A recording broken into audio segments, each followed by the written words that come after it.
Mabuhay ug madayaw. Good day to you, Attorney Karen Michelle Dulantes. I am Cecil Baslay, and today I'm going to discuss about the different articles of obligations. Article 1156 of the Civil Code of the Philippines define an obligation as a juridical necessity to give, do, or not to do something. This means that failure to comply with an obligation can result in legal sanction. It's essentially a legal duty that one party owes to another. The next article is Article 1157 of the Civil Code of the Philippines, outline the five sources of obligation: the law, contract, the quasi-contract, act or omission punished by law, and the quasi-delict.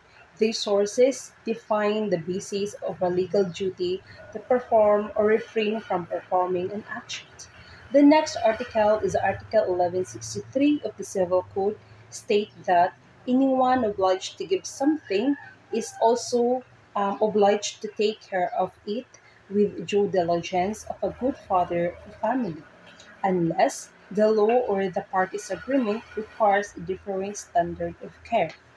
The next article is Article 1172 of the Civil Code of the Philippines, state that responsibility arising from negligence in the performance of any kind of obligations is also demandable, but the court may regulate this liability according to the circumstances of the age.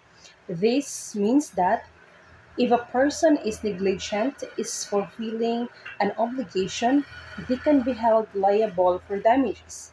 But the court can adjust the amount of damages based on the specific fact or depends of the situations.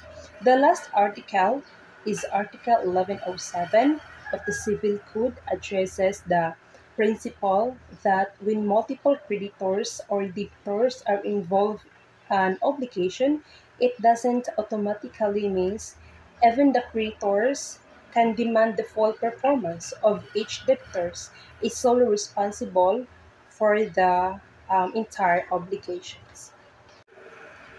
Thank you so much po. And again, good day and mabuhay ug madayaw.